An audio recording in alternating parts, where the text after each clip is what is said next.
My friends, what's good? Welcome back to the channel. Okay, today's video, although this is the weekly running and training vlog where I want you to tell me about your week. By the way, I hope everyone had a great week of running. Tuesday last week was Global Running Day. So yes, I want to hear about your whole week. I want to hear about your successes, any setbacks you had, but also Global Running Day. How did that go for you? Did you run? You better have run. If there is a day less suited to taking a rest day, it is Global Running Day. So in the second half of this video, I'm going to be telling you about my week of training, just to be fully transparent with what I get up to during the week as far as my running goes. Oh, we did have a giveaway competition last week, and the winner is Mark Fleeman. Mark Fleeman, you win this Path Projects size large t-shirt. Congratulations. Go ahead and email me or slide into my DMs on Instagram to give me your address so I can send it to you. My friends, you see this t-shirt I'm wearing today?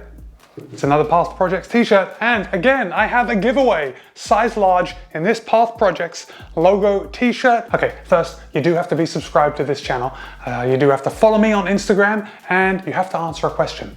The question for this week's entry is, what is the worst race distance and why? I want to know what you guys are thinking. What is the worst race distance and why do you think it is? Let me know in the comments below. Okay, my friends, summer is quickly approaching, and with summer comes some pretty uncomfortable temperatures. Now, I know I am making an assumption because yes, most of my viewers do live in the Northern Hemisphere. I know that there are a lot of you down in New Zealand and Australia. If you are from another country in the Southern Hemisphere, why don't you let me know in the comments below? I'm sure we have a few, but just off the top of my head, I can't think of anyone specifically. Anyway, even if it's getting into winter where you live, you can hold this video and come back to it in a couple months when it starts getting warm in your neck of the woods. But here in the Northern Hemisphere, we are getting into summer, so we all know that running when it's hot out is a lot less pleasant.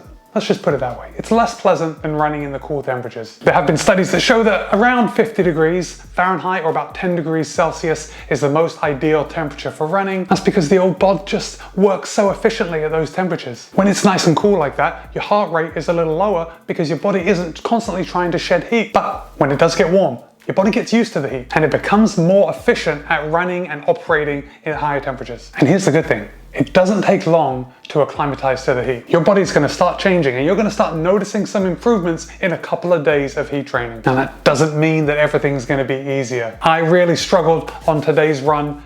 It was 100% humidity and 72 degrees Fahrenheit. Just seemed a little oppressive. But at least I know that my body's getting used to it. And hopefully, as the summer moves on, I'll get more and more efficient at running in the heat. So when you train in the heat, your body starts to make a few changes so you become more efficient. And one of those changes is that your blood plasma volume increases. Now you may start to notice the scale kind of creep up. If you have your eye on the scale and you're constantly weighing yourself, you may start to see a couple pounds being added. And that's because your blood plasma level is increasing. But that extra blood plasma, that's like a reservoir. And your reservoir is growing. So when you're running in the heat, you're not going to become dehydrated as quickly. Ultimately, it's going to allow you to sweat more before you become dehydrated. I don't want anyone going out there and not drinking anything on your run. That would just be crazy. But your body is making adaptations to make it just that little bit easier. And because your blood plasma level is increasing, your sweat is also becoming less sweaty. And that is your body conserving sodium. Again, just because I'm saying this, your body's conserving sodium once you acclimate to the heat, doesn't mean that you can't drink sports drinks, take appropriate fueling for the distance that you're running. You still have to take care of your body. You still have to fuel it. So as summer moves on, you might start seeing that you're sweating more and you're sweating earlier in your run. And again, this is a good thing. This is your body anticipating the workout that's going to come, and it's taking a preemptive strike by cooling your body by sweating even more and earlier in the workout. So don't be worried if you go out the door for your run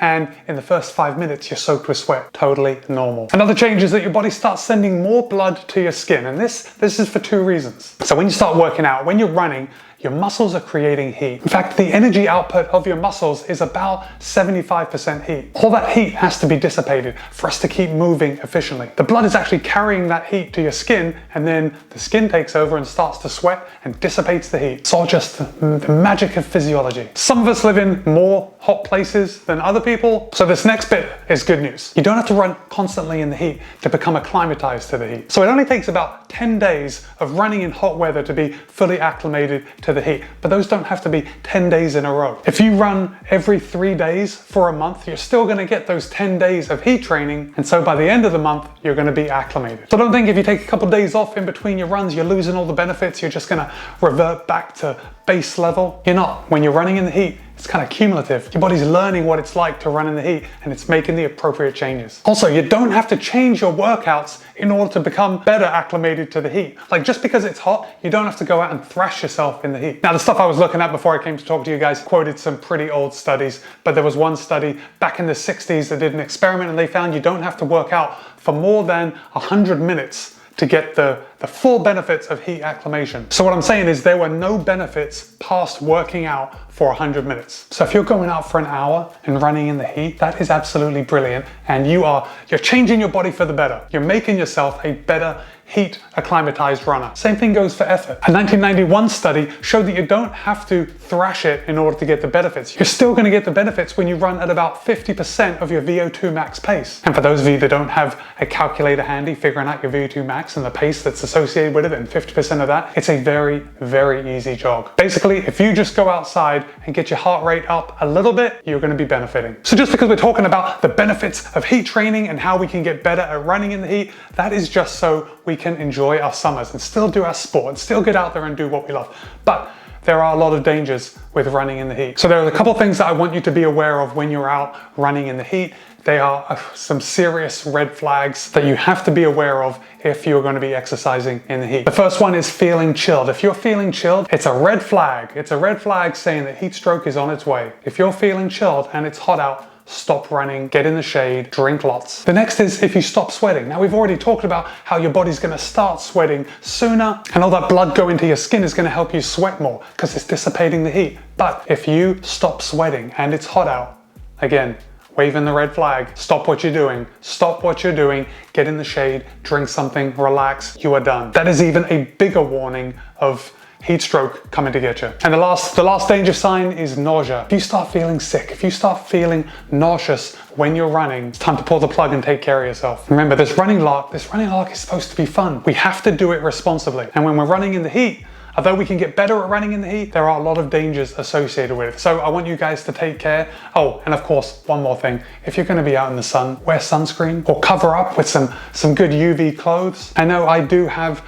a UV sun shirt listed in the comments below on Amazon. That's generally what I wear. My friends, now would be a great time to give this video a thumbs up if you are enjoying it. If you like running, if you like hearing me talk about running, if you like giveaways of running stuff, if you like training and trying new shoes and everything else we do on the channel, a thumbs up is the best way to help the channel. Kind of just tells YouTube, you know what, this is some good stuff and I want you to send it out to other people that may get some use out of it. I had a pretty fantastic week of running. Started off with an easy run, 7.4 miles. As I say every week, I really do enjoy my easy runs. But then I also enjoy pushing the envelope a little, picking up the pace, getting those legs churning over. Tuesday was 8 miles, but I did throw in 800 repeats with 400 recovery jogs in between. And that was a lot of fun. I've said it before and I'll say it again, even though I love my easy runs, I never feel better than I do after a workout when I have a session thrown in. Wednesday was Global Running Day. I knocked out 13.2 miles. Again, nice and easy. Threw in some trails. Yeah, that was a good trail day that day. And I was off from work on Global Running Day, so it let me go out for a little longer than I normally would on a work day.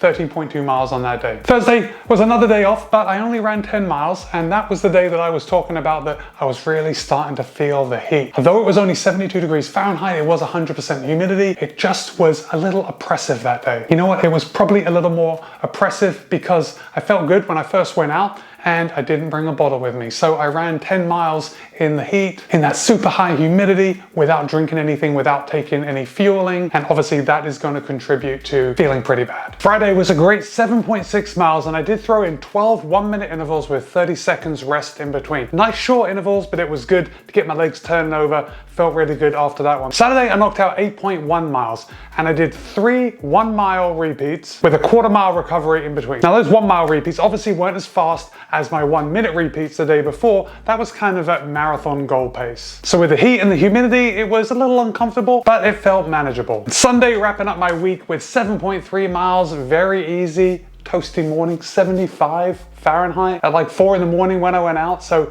very toasty, a real soaker, just like every day. Giving me 61.6 miles or 99 kilometers for the week. And of course I rode a bit on the Peloton last week, racked up 117 miles, which is about 188 kilometers. My friends, thanks for staying all the way to the end of the video. If you like hearing about heat adaptation in runners, if you like hearing about my week, make sure you give this video a thumbs up. really helps my channel. Just tells YouTube to put it out there. Maybe other people will get some value from it. My friends, I post new running videos at least twice a week. Be kind, be happy, run well. See you in a couple of days.